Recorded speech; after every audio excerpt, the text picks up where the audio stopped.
Okay, why don't we get started? Since I had some problems with the end of last lecture, I'm going to pick up right where things got a little dicey the last lecture, and we're going to start over. So we're looking back at figure 7.3, which, if you remember, was the cost curves for our cost function 10 plus 5q squared. And remember where we came from? This cost function we derived ourselves from the production function and wages and rental rates. We derived this cost function. We're now graphing the cost curves that come out of this cost function. And we're talking about profit maximization. And we're talking about measuring profit. Remember, so we're talking about perfect competition, perfect competition. And remember, we said that profits are revenues minus costs. That means the profits per unit are revenues per unit minus costs per unit. Revenues per unit are price, and cost per unit is average cost. So profits per unit is price minus average cost. So we just go to the diagram, you see the height of the profit rectangle is price minus average cost. Okay? So what do? You start by finding the point. So what are your steps here? Step one is you find the point where price equals marginal cost. That gives you your production level. That gives you your optimal Q star. We derived that last time of 3. Okay, we derived that last time that you want to optimize the point where price equals marginal cost. That gives our Q star of 3. Then at that level, we compute average cost. Average cost at Q of 3 is simply going to be this cost function divided by 3. So 10 over 3 plus 5 times Q squared over plus 5Q squared over 3, or just 5Q, plus 15. Okay? So the average cost at 3 is going to be 18.33. That's going to be the average cost at production of 3. That means that profits at that the profits we're making for that third unit, the profits on the third unit, is the price. Profits per unit are the price, which is a fixed level of 30, minus the average cost, which is 18.33. So profits per unit equals 11.67. So that's the profits, that's the height of the rectangle. The profits per unit is 11.67. The price minus the average cost is 11.67. We're selling 3 units, so that means our total profit rectangle is 35. Okay? So our total profits are 35, which is 3 units at a profit of 11.67 each. Okay, and that's how we get that rectangle. Questions about that? Okay, so now let's return to what we did last time. Let's imagine there's a tax of $10 per unit. Okay, that would shift the cost curve to C equals 10 plus 5Q squared plus 10Q. Remember, it's a tax per unit. Plus 10Q, okay? That would mean, so that is illustrated in figure 7.4, okay? That means that the marginal cost curve and the average cost curve both shift up. Marginal cost is now equal to 10Q plus 10, okay? We want to set that equal to the price to get the optimal Q.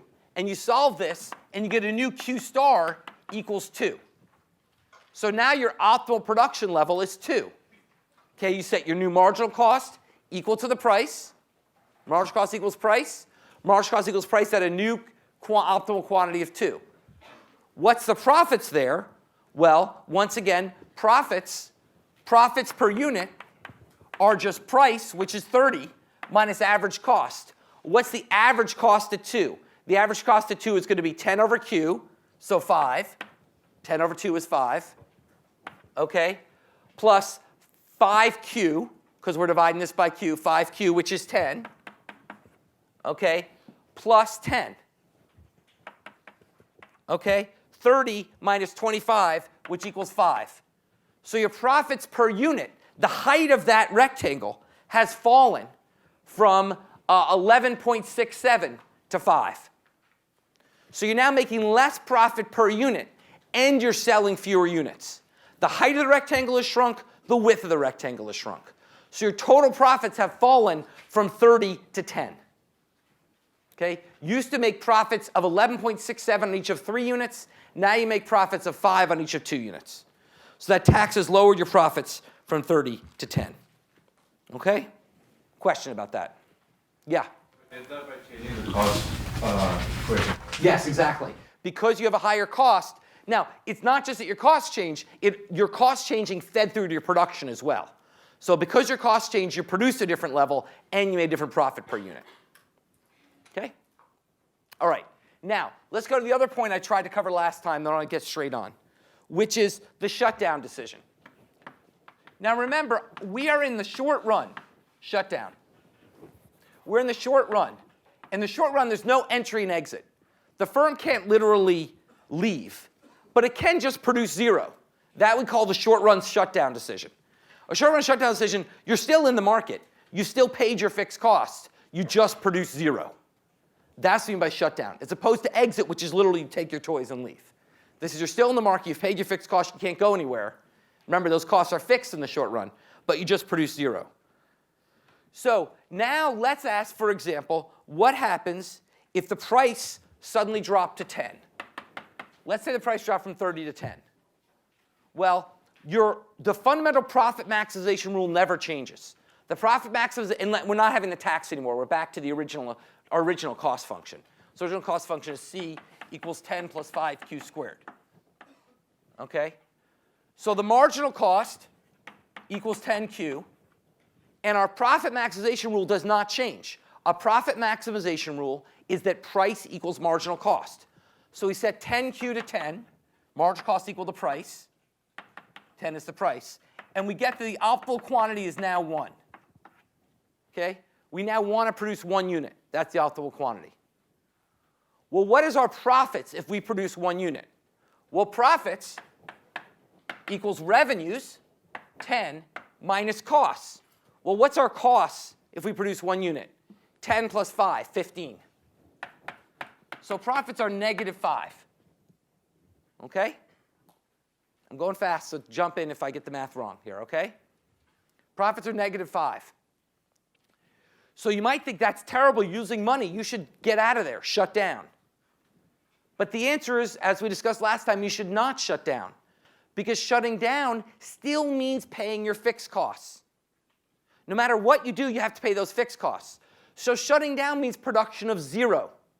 What are your profits at a production of 0? Your profits at a production of 0 are 0 revenues minus the fixed cost of 10. If you produce 0, what's your cost? Plug 0 in here. Your costs are still 10. So if you produce 0, your profits are minus 10. So you should continue to sell even though you're losing money. Even though you're losing money, you continue to sell that 1 unit. You don't go to 0, okay? Because at 0, you're even worse off.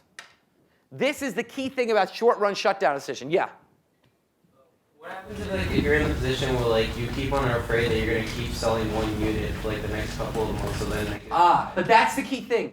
Once you move to the long run, you can re-optimize your capital and you can exit. But in the short run, you've already paid that. You've already laid down your blanket, which cost you 10. You might as well sell at a loss. If you just sell 0, then you've laid down your blanket for 10 and gotten nothing out of it. Okay? That's the transition to the long run. Okay?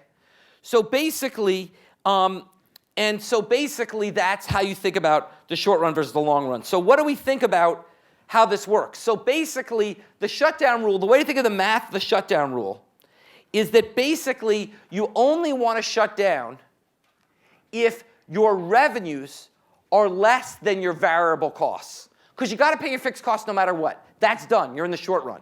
That's gone. Forget it. You laid your blanket down in the bazaar. That's done. So you only want to shut down if your revenues are less than your variable costs. You don't care about your fixed costs. That's done. You only shut down if your revenues are less than your variable costs. Well, that's the same as saying you only want to shut down if your variable costs are PQ. Your variable costs. You only shut down if your price are less than your average variable costs. So divide by Q. You only shut down if your price is less than your average variable costs. Okay, that's the shutdown rule. Shutdown if the price you get is less than on average what you'll get for the units you sell. So in our example, you never shut down. And why is that? Let's look at the math of our example. Well, in our example, what are variable costs? The variable cost is 5q squared. I'm going to put these down here. So the variable costs in our example, variable costs are 5q squared. So what are average variable costs? 5q. Okay? Those are average variable costs. Now remember that you want to shut down if variable costs are greater than the price. We can express the price in terms of Q, because remember, marginal cost equals price.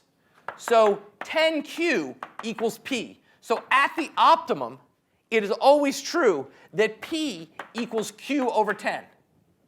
That's the profit maximizing condition, okay? That P equals Q over 10. We can just substitute that in, and we have that average variable costs equals 5 times Q. So average variable costs equals 0.5 times P. At the optimum, okay? Because we know that the optimum marginal cost equals price, we can plug that in and say at the optimum average cost is 0.5 times P. Yeah? Q, let me see if I got that wrong. Yes, I'm sorry. Q equals P over 10. You're right. Q equals P over 10. My bad. Sorry. So the average variable cost is 0.5 times P.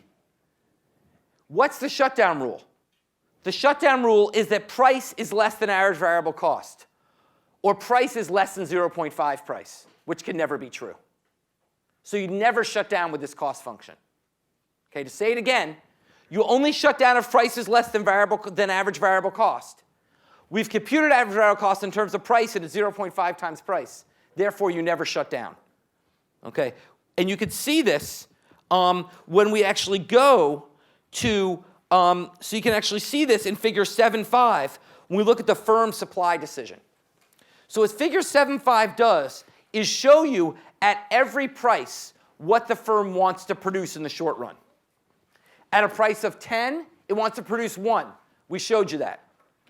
At a price of 20, it wants to produce 2. At a price of 30, it wants to produce 3, and so on. That line that runs from 0, 0 all the way up to 440, that's the marginal cost line. Okay? At each point, price equals marginal cost, the optimal production decision. Okay? So, and you never shut down. You always, as long as price is positive, you produce. Yeah? So in this case, we don't set like price to like 10 because if it's 10, then average rate cost will be higher. I'm sorry, I don't understand. So like Price is always above average variable cost, so you'd never shut down. Right? That's the shutdown rule. This can never be true with this function. Price is forever above average variable cost. You can see that in this graph.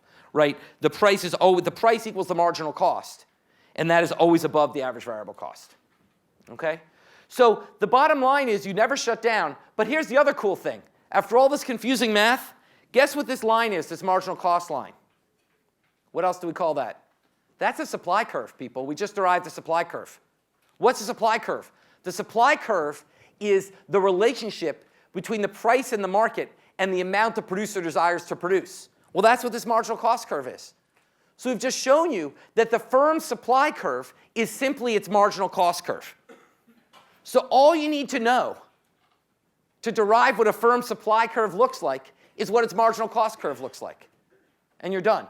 So literally, you take production plus input prices, and that gives you the supply curve. Why? Because production plus input prices gives you the cost function.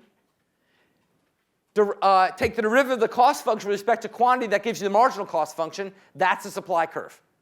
So just like I could give you a utility function and a budget constraint, and you got the demand curve. Here I can give you a production function and input prices, and it gets the supply curve. However, only under perfect competition. Okay? This is only for the case of perfect competition. That's some consumer theory. That was an everywhere rule. because I've given you an extra constraint, which is a constraint on the market, I've allowed you to derive the supply curve, just like we easily derive the demand curve. Okay? So we have now derived a firm's supply curve. Okay? Questions about that?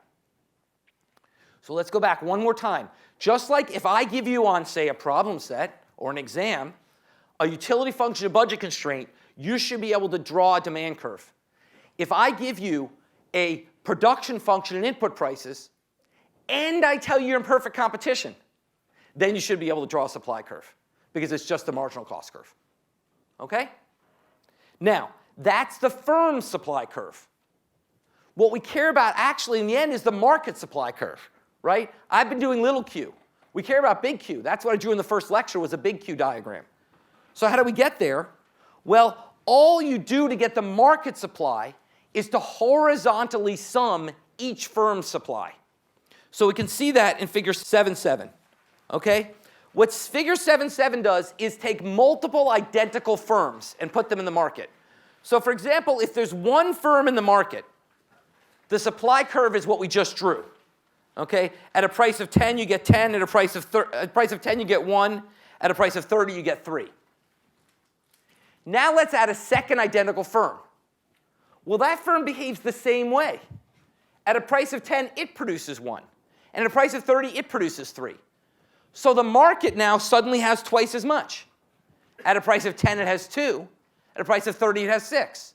Now let's add a third firm. It behaves the same way. At a price of 10, it produces 1. At a price of 3, it produces 3.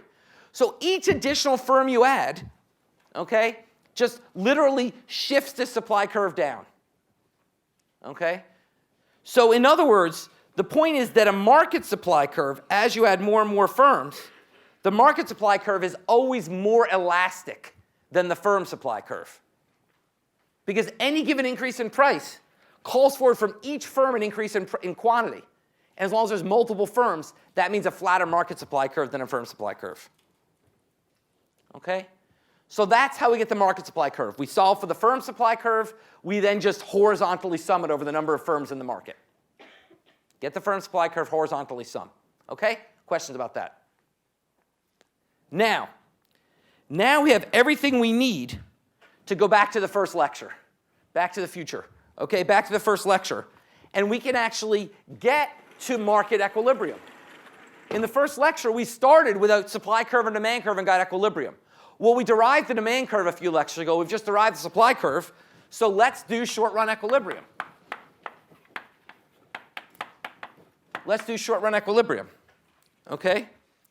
Now, the key thing is that, so how do we do short-run equilibrium? Let's go through the steps. Step 1.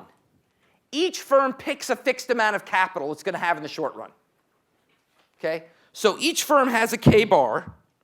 Okay? And based on that, it has a production function. Each firm has a production function. Q equals F of K, K bar L.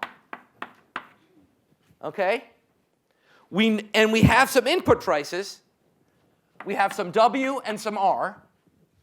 Taken together, we can use those to create a cost function, which in our example was C equals 10 plus 5Q squared. Step 1. Step 2. Okay. Step 2. Based on this, we can get optimal production levels from the fundamental profit maximization rule, MC equals P. Okay? So this yields, we know, so here we say 10Q equals P. And this yields a supply function, which is Q equals P over 10. And that's our supply curve. That's what I drew here. Q equals P over 10 is the firm's supply curve. Okay? That's step 2. Step 3 is to create a market supply curve. Well, let's say there's 6 firms in the market. I'm just pulling this out of thin air. In a minute, we'll get to how many firms there are. But for now, in the short run, there's no entry and exit. So whatever number of firms I tell you, that's what's there. That's just given. Okay? So let's say n equals 6. Let's say there's 6 firms. Okay? And I'll come in a minute to where 6 comes from. But for now, let's just assume it. Okay? That means that the total market supply, big Q, is just equal to 6 little q which equals 3/5 P. Okay? Or 6/10 P. Okay? That is our market supply curve. Yeah? Would firms not change their supply based on how many people that were out there? Because that would change the overall. The number of firms that are out there. Yeah, but once again, once they're in, they're done. They know there's 6 firms. So they're done. I'm going to come to this. You talk about the long run. Okay? Other questions? Yeah. Okay. So that gives you your market supply. Finally, we go back to lecture 1 and the first recitation where you solve mathematically for equilibrium.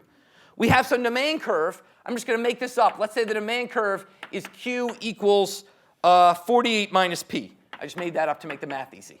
Okay? Where does this come from? Well, you know where that comes from. You solve where that comes from. That comes from consumer maximization. Okay? 48 minus P.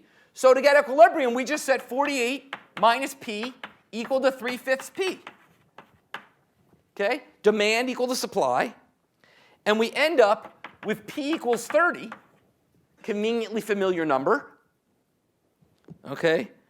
Which means that the total demand, big Q, is 48 minus 30 equals 18. Also convenient number. And I'll show you why. The 5th step. Each firm says, given this price, what do I want to produce? Well, we know that given a price of 30, each firm's little Q star is 3. Right? That's what we solved. Each firm's little Q star is 3, given a price of 30. Okay? So each firm produces 3 units. How many firms are there? What's 6 times 3? Supply equals demand. 6 firms produce 3 each at a price of 30. That's 18. At a price of 30, people want 18. Equilibrium. Okay? That's how it all works. So leaving aside where the 6 came from, everything else you see here is just taking what we did and working out the math. And we get 6 firms in the market. They each want to produce 3. That's the 18 that people want. Okay? So to get equilibrium, you just need to get equilibrium, you need a demand curve, you need a cost function, and you need the number of firms in the market. You need a demand curve, you need a cost function, and the number of firms in the market. Given that, you can solve for the equilibrium. Questions about that? Yeah? So, thinking about this in terms of like the intersection of the graphs, so we're intersecting the demand curve with the whole market supply curve. Yeah, because it's the whole market demand curve. Okay. Yeah? Q equals 48 minus P is the demand curve. Q equals 48 minus P is the demand curve. Okay? Other questions? Good questions. Those are good clarifying questions. Okay, so now let's ask where the hell 6 comes from. Okay? And where 6 comes from is the fact, where 6 comes from is from the long run. So now we get to long run competition. Which is in the short run, there's a certain number of firms in the market. But where do those firms come from? Well, they come from the fact that each short run is a repeated exercise that makes up the long run. So the number in the long run, perfect competition in the long run looks just like perfect competition in the short run. Full information, no transaction costs, lots of firms with one difference. We're now going to allow entry and exit. Nothing else is going to change in the short run, except we're now going to allow entry and exit. Okay? So now, and one other thing changes. Since all costs are variable, there's no shutdown decision. Okay, there's no issue of this shutdown rule. Okay, there's no more fixed costs. So basically, if you lose money in the long run, you shut down.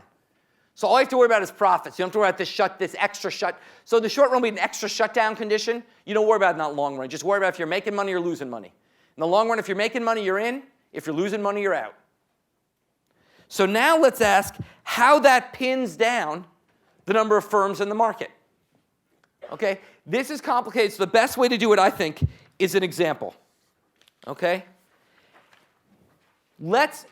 And think about the fundamental rule I want you to keep in mind, and the example easy with this rule. The simple rule is if there's profits to be made, you enter.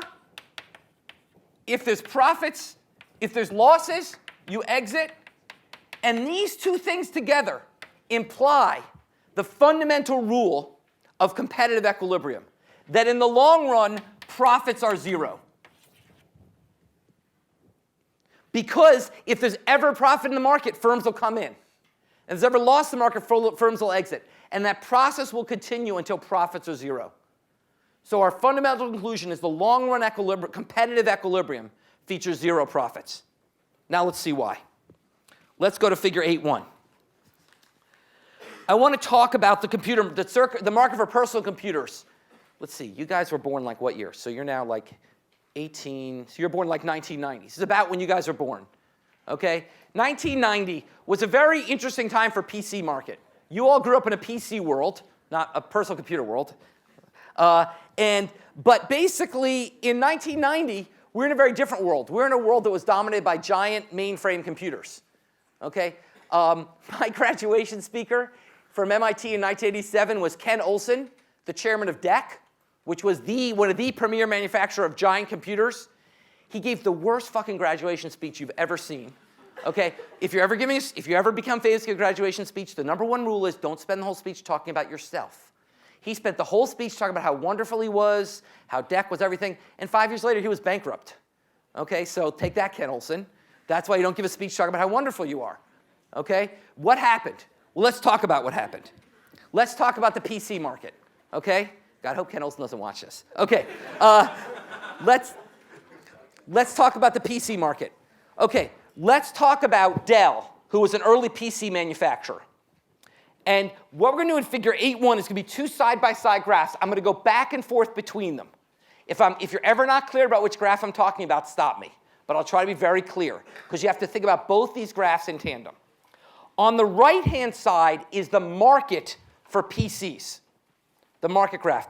On the left-hand side is Dell's cost curves. So the left-hand side graph is firm-specific Dell information. The right-hand side graph is the market. In the short run, we were at a position where people wanted PCs and there weren't many people making them. PCs, you guys, PCs were super cool. I mean, I guess you guys you're on laptops and everything now, but like a desktop PC was like an amazing thing at this point. Everyone wanted them, there weren't that many people making them. Okay? So at that point, Dell could, their short run, the short run market cost curve was SR1, and the demand was D. Okay? That was the short, so we're starting on the right. We're going to go from the right to the left. Start on the right. The initial market in 1990 was a short-run cost curve of SR1 and a demand curve of D. At that intersection, the price was P1. Meanwhile, Dell in the short run had a marginal cost curve now shift to the left-hand diagram. At a price of P1, Dell wants to produce little q1 PCs. Marginal cost equals price, right? So find the intersection of that price with its marginal cost curve. Once again, this is very important, so stop me if I'm going too fast. Find where the price intersects the marginal cost curve on the left. Dell wants to produce little q1.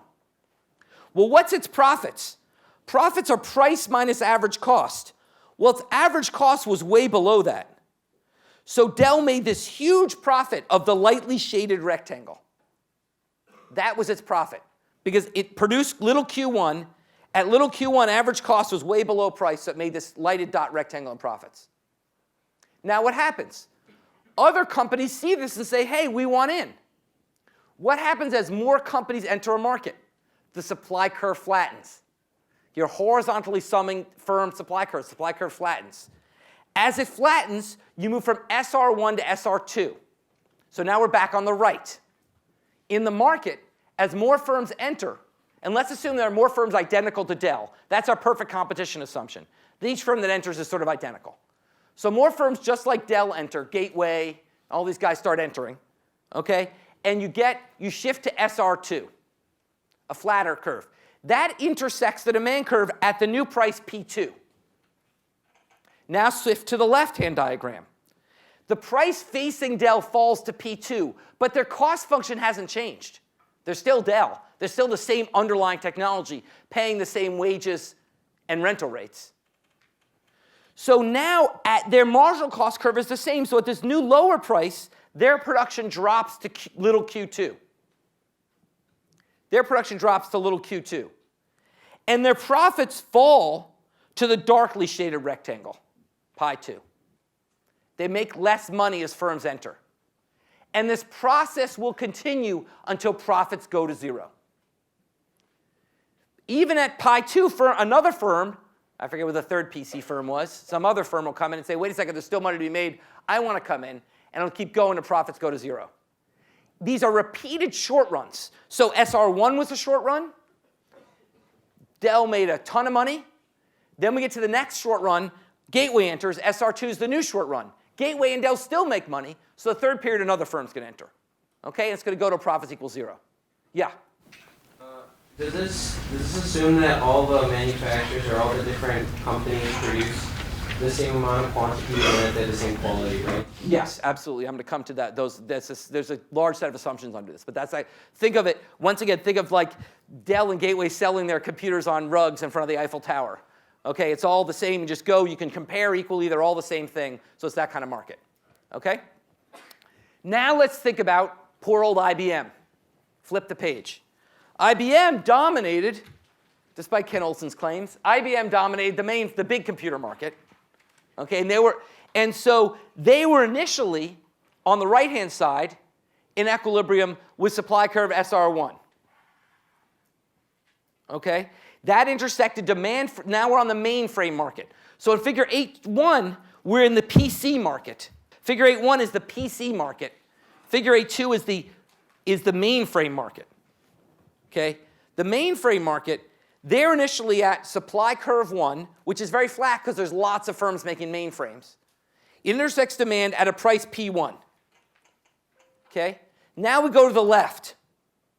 Well, remember, IBM has to produce where its marginal cost equals price. That occurs at production level Q1. At production level of Q1, it is losing money. IBM is losing money. It is losing that entire rectangle. The entire large rectangle. Now, does IBM exit? It can't in the short run. But in the long run, the next period, some firms will exit. Some firms will say, yeah, we lost money in the short run. We're stuck, but in the long run, we just don't think this is a winning game. In particular, firms with high fixed costs will exit. They don't want to pay those fixed costs again in the second period. They know they have to build a new factory. They're not going to do it. They exit. Yeah? What constitutes the period? I know we said like the long run is one. I told you I can't tell you that. It's just some period of time, more than a month, less than 10 years. Okay, it's the period over which capital is variable. Think of it as the period of time over which you can build a new plant to make PCs. Think of it that way. So it's years. Okay? So basically, so what happens then, somebody exits, says, I'm out of this, I'm shutting down the plant and moving somewhere else. That steepens the market supply curve, because now fewer firms are in the market.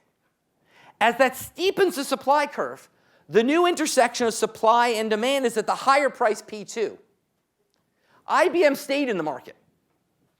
Okay, they just built a new plant. Okay? At P2, okay, they now produce an amount Q2.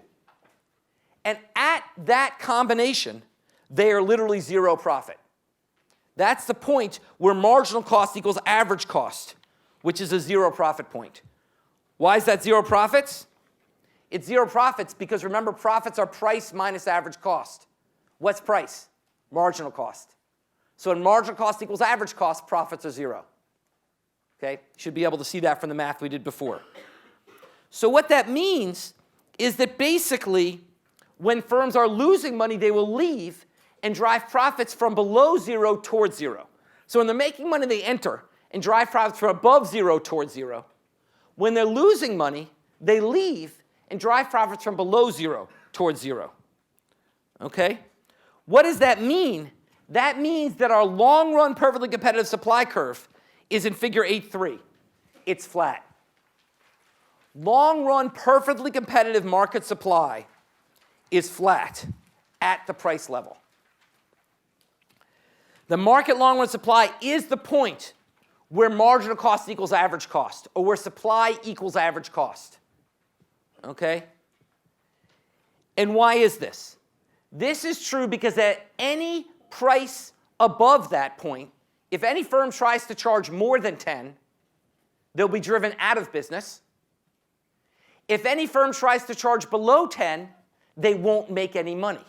Remember before I said earlier, you said, well, gee, why don't firms just, somebody asked, why don't firms just come in and take the whole market? This is why. Because cost is upward sloping. You don't want to come and take all the whole market, you'll lose money. Okay, that's why firms don't want the whole market. If marginal cost was flat, then you would then be undefined. You would want the whole market, but you don't. Marginal cost is rising. So you never want to produce at a price above 10, because no one will buy from you. You never want to produce at a price below 10, because you lose money. Therefore, supply is perfectly elastic at a price of 10. Yeah?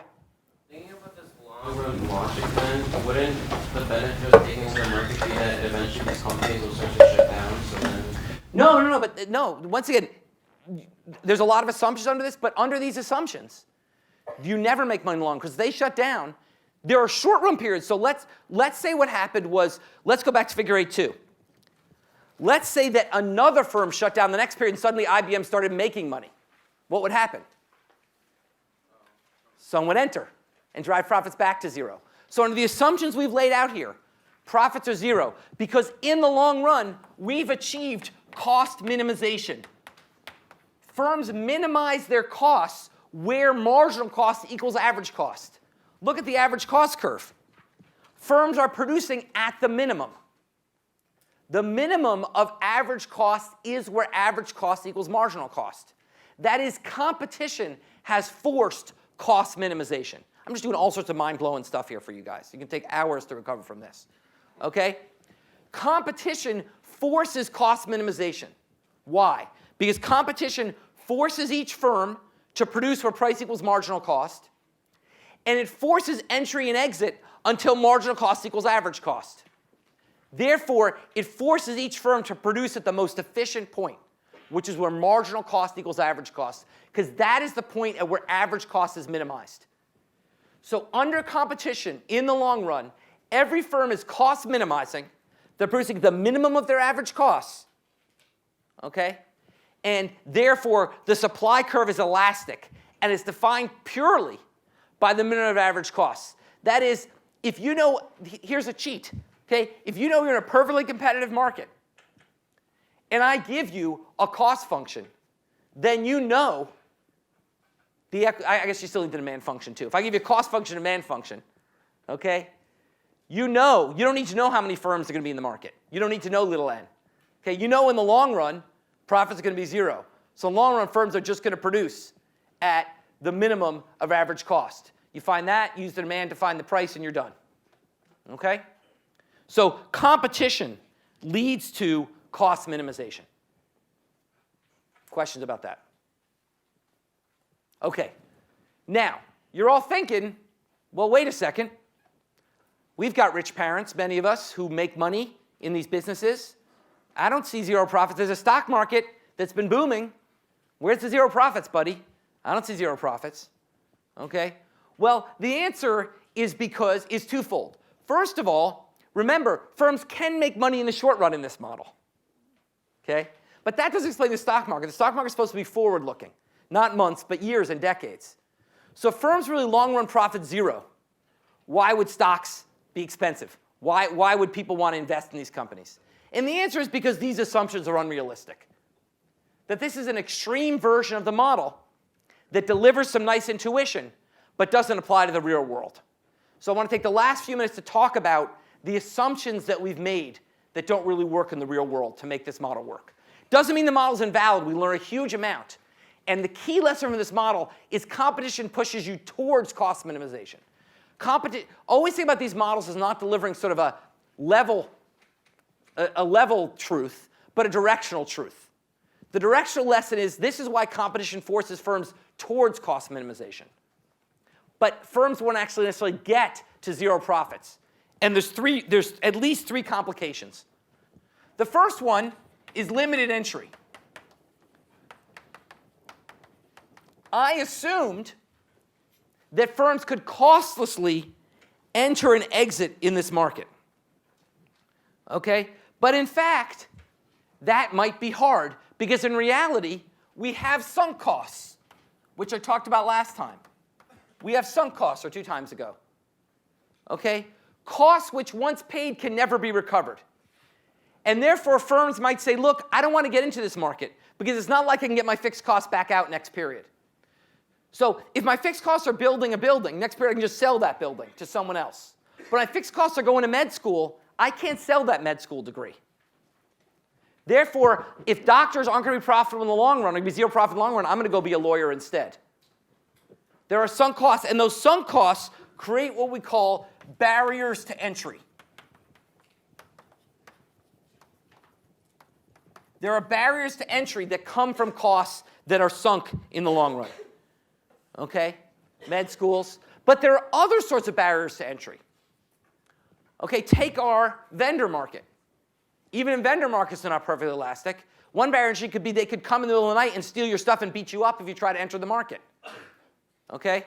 There's lots of reasons why markets aren't, why entry and exit is not costless and easy. Okay? There's lots of barriers to entry. Once there's a barrier to entry, this graph goes away. Because go back to figure 8.1. Okay? In the second short-run equilibrium, we've got these small profits, this small dark gray rectangle, right? I then told you another firm would enter and squeeze those away, but another firm will enter only if what? Only under what? Somebody raise their hand and tell me. Under what condition would that third firm enter? Yeah. No, not profits are greater than 0. That's in the model that was true. But in reality, what has to be true? Profits have to be greater than what? Sunk costs. Raise your hand, people. I'm going to give you credit because you raised your hand regardless of who yelled out the answer. I'm going to assume you were right. Okay? Sunk costs. Profits have to be greater than the barriers to entry. So in the short run, you enter if profits are greater than 0. In the long run, you only enter if profits are greater than the barriers to entry, which might not be true. There's always some cost to starting a firm. Okay? So profits will never really go to 0. They'll only go down to the barriers to entry. Okay? So that's problem 1. Problem 2 with this model, problem 2 is firms may differ. I've assumed, and this was raised in one question, I've assumed identical firms here. But in fact, firms differ. And in particular, different firms have different cost functions. And with different cost functions, you can get some firms making long-run profits. So for example, let's consider in figure 8.4 the long-run market supply for cotton. This is from a textbook example. Okay? And this is from estimates that people have made of the minimum average cost of producing cotton by country. So in other words, this is old now, but it doesn't matter. The country names don't matter. The example is what matters. In the period of time this study was done, the cheapest place to produce cotton was Pakistan. You produce cotton in Pakistan for 71 cents per, I don't know, kilogram. 71 cents per kilogram. Okay? However, that was only for a certain amount. At some point, Pakistan ran out of cheap cotton, and they had to start producing cotton using more expensive methods. Remember, marginal cost at some point has to slope up. So the point is marginal cost was sort of flat for a while in Pakistan, then has to slope up. And suddenly, it becomes cheaper to produce cotton in Argentina at $1.08. Okay? And then it becomes cheaper to produce cotton in Australia at $1.15. And eventually, if the price gets to $1.56, it's finally cheap enough to produce cotton in the United States. The point is, these flat segments represent the minimum average cost in each country. It's just instead of making it a point, I'm making it there's an amount of production they can do with that average cost, minimum average cost. Now, let's say world demand for cotton was 1 billion kilograms per year. Then what would happen would be what I taught. You would have Pakistan, competitors in Pakistan would compete, okay, driving profits down to 0. And price would be 71 cents per kilogram. Now let's say, however, demand for cotton is 5 billion kilograms per year. Well, now that intersects this supply curve. This is the world supply curve. There's this supply curve at $1.71. So now US producers are making 0 profits. because their marginal cost $1.71, the price $1.71. But what about producers in Pakistan? They still make cotton. They make the first almost 2 billion kilos. But they're selling it at $1.71, and it's cost them 71 cents, so they just made profits. The point is that if there are firms which have rising costs and demand is high enough that the high-cost firms are actually producing, that higher price means profits for the low-cost firm. Yeah? Would this increase the price of arable in Pakistan? You could imagine those profits could then have a feedback effect in asset markets. And you could imagine in the long run, in the very, very, very long run, as people buy land, that could dissipate the profits. That's a good point. We'll come back to that. But no, that's a very long run. Okay? But for now, people have their land in Pakistan, and they're making their money on it. And so that becomes long-run profits. So long-run profits can come from heterogeneous costs. If some firms are particularly efficient in a multi-market firm, those firms can make money. Okay? That's a second feature. Okay? Now, the third feature is in some sense the most interesting, which is input prices may not be fixed. And in fact, inputs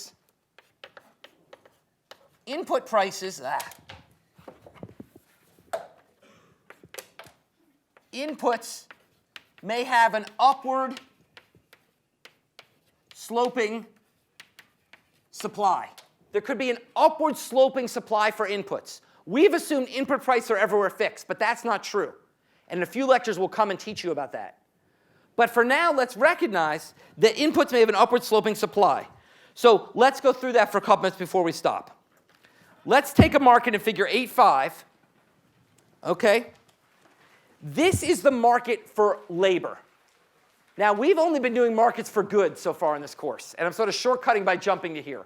We'll spend a lot more time on this graph. But the bottom line is, this is a graph of the amount of labor supplied to the market. In this graph, people are now the suppliers, because they're supplying labor. Firms are the demanders. They're demanding labor. So what happens is you have this supply curve of labor, and let's assume it's upward sloping. What I mean by that is, as the wage goes up, people want to work harder. You want to work harder as the wage goes up. So it's an upward sloping supply. It makes sense, right? Upward sloping supply of labor. Now let's imagine a firm suddenly wants to produce more. They used to produce little q1. Now they want to produce little q2. To do so, they need more workers. That represents a shift out in the demand for workers. With upward sloping supply, what does that do? Raises the wage. If you want more workers, you've got to pay them more. We didn't do that before. We assumed W was a constant. But imagine if to produce more, you have to pay more. What does that do? Well, you see that in figure 8.6. Now, I used to produce, the market equilibrium used to be at point E1, with N1 firms producing Q1, little q1. Okay, so that point big E1, big comma E1, is little n1. There was n firms producing little q1 units per firm. And they were making these profits. Their profits were where price equaled marginal cost 1. Now shifting to the left. P equals marginal cost 1 at little e1. So they were producing where marginal cost equaled average cost. So little q1 at price p1 meant the firm's producing at little e1, which was a zero profit point. Okay? Now what happens? Now the firm wants to produce more. Demand goes up, firm wants to produce more. It wants to produce Q2. You know, new long-run equilibrium with N2 firms producing Q2. Well, in that case, okay, now if you want to produce Q2, you're going to have to pay a higher wage. A higher wage means a higher marginal average cost. Higher marginal average cost means that you're now producing at a higher price. And therefore, the supply curve slopes upward. Okay? Now, this is very different. One thing to think about. I'll let you go. One last thing to think about. Think about the difference between this third case and the other two cases. In the other two cases, firms made profits. In this case, firms still don't make profits. So notice that. Profit's still zero, but the supply curve is upward sloping. So you don't need positive profits to have an upward sloping supply curve. So let's stop there, give you a lot to think about, and we will come back and talk more about this stuff on Wednesday.